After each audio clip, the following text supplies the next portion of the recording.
Dans notre dernière vidéo, nous avons vu comment dessiner des murs en utilisant des coordonnées relatives. Dans cette vidéo, nous allons voir comment créer des ouvertures dans les murs. Voici l'élévation des murs que nous avons créés dans notre dernière vidéo. On peut voir la position et les dimensions des ouvertures. Créons une première ouverture qui représentera la première fenêtre à gauche. On peut voir que la fenêtre est à 250 mm du coin de la pièce, est située à une hauteur de 1000 mm par rapport au sol, avec une largeur de 800 mm et une hauteur de la fenêtre de 1100 mm. Pour créer cette ouverture, nous allons retourner dans la fenêtre 2D. Nous allons utiliser le bouton Nouveau mur. Une ouverture est dessinée en plaçant un autre mur, mais transparent. Dans l'éditeur de surface, je vais paramétrer mon nouveau mur pour dessiner une ouverture de fenêtre. Dans son épaisseur, je vais mettre 130 mm. Son élévation est la hauteur de la base de mon mur. Ceci, je vais le mettre à 1000 mm, la hauteur de ma fenêtre par rapport au sol. La hauteur de mon mur va représenter la hauteur de ma fenêtre, soit 1100 mm. Ici, en transparence, je vais mettre 100% transparent. C'est-à-dire, je vais créer un mur transparent. Comme dans le dessin des murs, nous allons utiliser des coordonnées à angle relatif. Pour cela, je vais faire dérouler la liste des différents types de coordonnées et choisir angle relatif.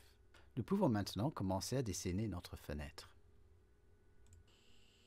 En plaçant le curseur à proximité d'un mur, le curseur est attiré sur le mur et il est possible de le faire coulisser le long du mur. Je vais dessiner le premier segment du mur pour positionner la fenêtre. En déplaçant le curseur à proximité de l'angle de la pièce, le curseur s'accroche automatiquement dans l'angle.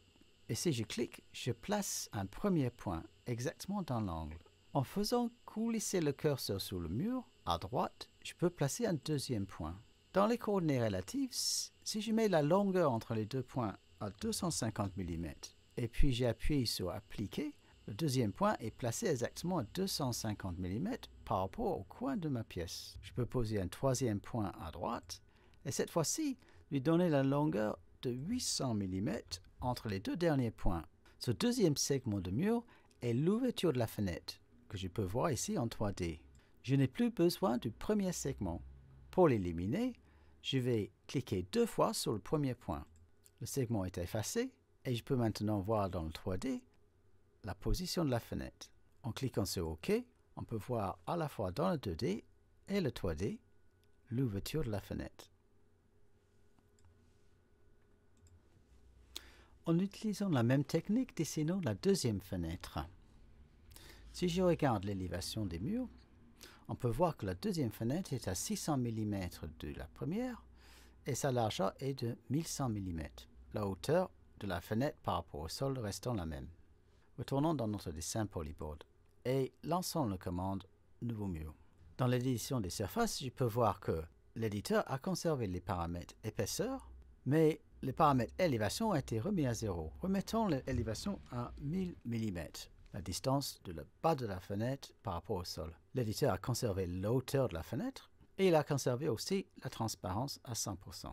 Par contre, les coordonnées sont maintenant en coordonnées absolues x, y. On va les changer pour les remettre en angle relatif. Zoomons un petit peu sur le dessin pour placer notre deuxième fenêtre.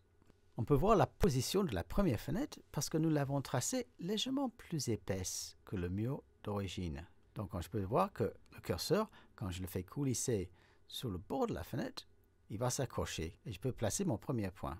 Je peux le tirer à droite. Je vais mettre ici dans les codes relatives la distance entre mes fenêtres, soit 600 mm.